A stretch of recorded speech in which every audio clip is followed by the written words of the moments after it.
Very good afternoon and welcome to 2 hours of the Property Sunday Show. We're live today and I do hope that everyone is having a good day off if you're out there. Each week, as you know, we take a look at some of the headline stories and we welcome the experts to decipher the details for us, as well as encouraging you to join in the conversation. It's your opportunity to ask some of those burning property, real estate, legal and financial questions, or you can just air your opinion. So let me introduce our regular commentators who join me each Sunday. Ludmila Yamalova, who is managing partner with Yamalova and Plewka legal consultants. Welcome back, Ludmila.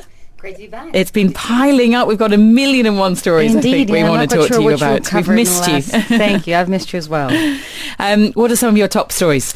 Well, obviously the tenancy, the new requirement from the immigration, the UAE Interior Ministry on that. about tenancy agreements and what it will take to actually renew visas, and the requirement of submitting a tenancy agreement and DIWA or some sort of utility bills in order to qualify for renewal. I think there's a whole series of articles discussing exactly the requirements. Mm-hmm. You know the regulation that mandated it, and then the sort of detailed requirements and its implications. So I can kind of go to that through that in a little greater detail, because it has raised a lot of questions, a lot of alarming questions. That was one. There have also been a few interesting articles about or announcements about banks and mortgages and allegedly new UAE central bank regulation about illegality of requiring blank checks to secure loans, personal loans. And that's in the same vein, yes, in the same vein, there are a few updates about mortgages and how banks are trying now to sort of mitigate with their clients and their borrowers and customers to try to to mitigate defaults. And possible new regulations that will be launched to address those issues. Okay. And there have been a few more specific updates about individual developers, such as, for example, I guess just general real estate. So the health of the real estate market and how the market is rebouncing, and we possibly even be starting to enter the same sort of hype of the 2008, especially with announcements like the one from Damak last week, where they're now offering yachts in order to incentivize owners to buy.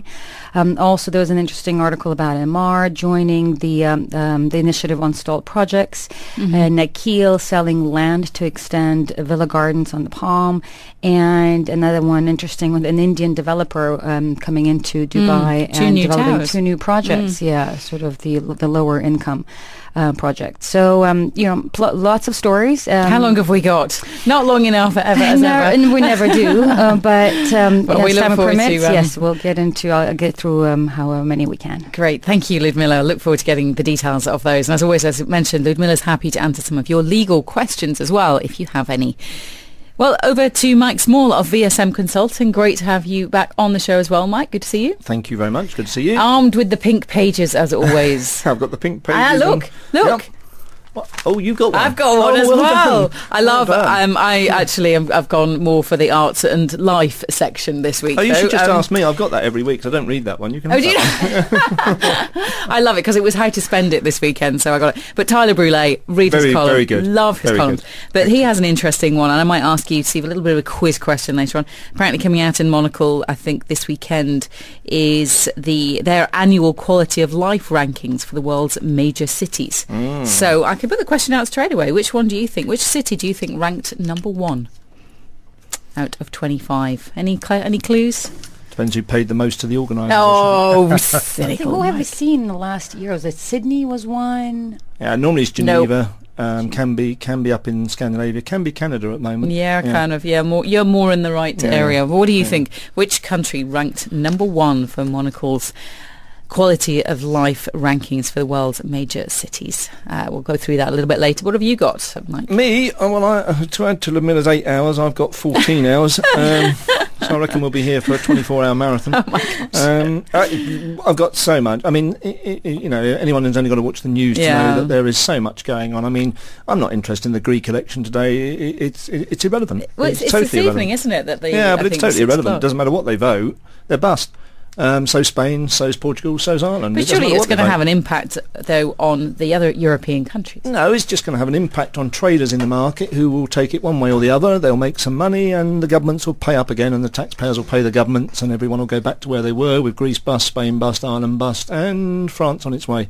Holland also on its way, actually. Very, very surprisingly for me, Holland's retail sales figures in April, and get this, they didn't fall 0.1, they didn't fall 1.1, they fell 11%. 11%. Wow. That's how cautious the Dutch are when there's a problem, and I know a few Dutchies, and they are very cautious people. Dutchies. Yeah. No, it's better than cloggies.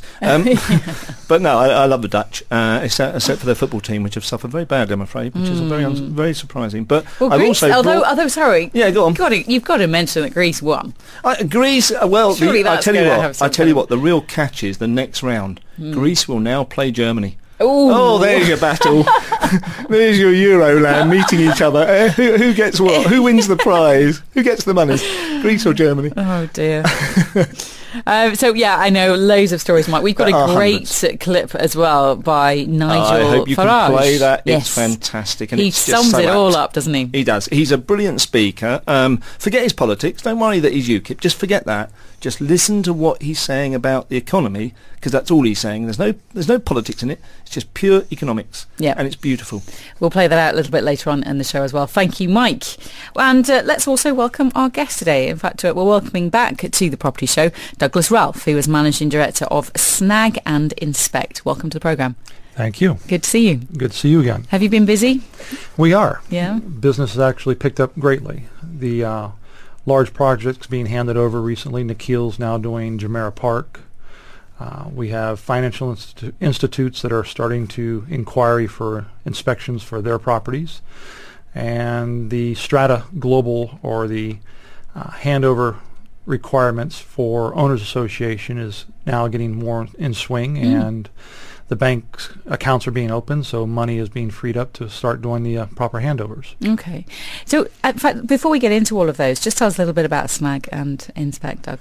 Well, we are a certified inspection company, registered under the Lands Department and RERA as a property surveyor. There right now are two companies that RERA is recommending directly to owners associations and anyone that inquires. We specialize in looking into properties before handover, before resell, and for solution investigations to evaluate problems or construction quality issues. Okay. Now, I know some of the stories that you wanted to cover today was a little bit one about Nikhil, who are starting to handovers, I believe, but not allowing people into the properties. Is that right? They've put a new twist to it. It's a 1 hour restriction for 4-bedroom, 5-bedroom villas. Is this where, on the Palm? It's the Jumeirah Park project. Jumeirah Park, sorry, right, okay. Right. And it's not allowed. They're not allowing owners to look at the MEP side of the property. You're not allowed to run water. You're not allowed to look at the roof AC units. You're not allowed to look in the ceiling at the plumbing or the fan coil units. And you've got an hour to do it. And you have 1 hour. What How are you far allowed do you have to to stand away from the property to do it? Do you have to be 100 metres away or something? It's a challenge. That's where Google Maps come in. I was just listening this morning about Google Maps. I mean, within 4 inches, I think they can check. Really? Yeah. That's phenomenal. That's Big Brother, really. No, that's actually quite frightening. Yeah, it is scary. But this is, in effect, is this before handover? No, they call this the handover. They're actually asking the owners to sign a piece of paper saying that they have done their handover inspection and they accept all items that have been written down by a third party. You're not even allowed to make notes yourself or hand in a report after the inspection. And often what we notice is it's a full waiver of liabilities. Basically the whole sort of gamut, which is very dangerous because any of the claims that may surface, which most likely will surface, especially if you haven't had a chance to do proper inspection, as Douglas said, then it's basically you may not be able to bring a case against Nikhil because you've do that though if you actually own the property? Because it's complicated. It doesn't really have to be. Basically, they will not give you the keys, and they will not. You will not begin processing issuance of the title deed until basically will not give you the property until you've signed this document. And so, people who have made all the payments, who have been waiting for X number of years, beyond what they had expected, anticipated, are basically, and what complicates it further is even in those investors who also have mortgages. So they have been paying mortgage installments, and therefore, for them, they are eager to take the property on, for a number of reasons. And so it's almost, the kind of strong, basically extorted into signing this document, because otherwise they really have no other alternative. Wow. I mean, have you seen any of these properties? Yes, we have. Yeah. The overall quality isn't bad when you look at the surface. When you look at the quality of the paintwork, the chips in the doors, the few cracked tiles here and there, then you start raising question. But the real functionality and the things that cost the most to fix later is the plumbing, is the AC units, is the fan coil units, the safety of the wiring in the roof, in the ceiling areas. They're all questionable. And not being allowed to evaluate those, you're signing away a potential liability and a cost to you as the owner. It is just unreasonable. And those are really the most serious defects, right? Yes. It's called the latent defects, the ones you can't really see. Yeah, of course. I mean, fixing up tile and walls, that's a fairly sort of insignificant expense compared to changing a drainage system, or air conditioning units and, other sort of more structural parts which you cannot see and cannot really appreciate, if you're not an expert. Yeah. No, very true. Welcome back. We are talking with Douglas Ralph, who's Managing Director of Snag and Inspect, about highlighting some of the issues, the possible issues with regards to handover and inspecting one's property. Now, I'm quite amazed actually by this story that you've just highlighted, Douglas, is that apparently Nikhil is starting to do handovers on a number of their properties, but you're only allowed to have an hour to inspect, and you're not allowed to actually, sorry, let me just get this correct, are you allowed to bring in someone like yourself if you want to? They've made different comments to different clients, and they are allowing us to come in and do inspections. And we had a client earlier in the week was told he could only bring two people, himself and one other person. We have been in the properties where there's been 2 or 3 of us that have been there, and so it's a little different in some cases, but it's still very restricted to 1 hour, and they watch the clock. After 1 hour, they literally say you are done, and they have an individual there taking notes on everything that you identify. That person stops taking notes after 1 hour. And it doesn't correlate with the size of the property? A studio versus a 5-bedroom villa? And that's an argument we've been pushing to them. Our clients have been pushing, is that how can you expect a 1-hour inspection for a property of that size? Right. It's completely unreasonable. These individuals have paid millions of dirhams, waited 3 years late, and they're being given 30 minutes and told this is what you get. And what do you think they're trying to hide? I mean, are they trying to hide? I mean, what's the goal for this? It's a huge concern. I can't really say what they're trying to hide because we haven't been able to look in depth. I do know that we have had an opportunity to look at a few things when they weren't watching us closely, and we do see things that really shouldn't be the way they are. They are items that will cost money later. And will it be a defect within the first year or something that shows up? Very good chance it won't, because it's a system that is used, but it's not. Give it a few years, then it starts having problems, and it will cost the owner extra money to repair.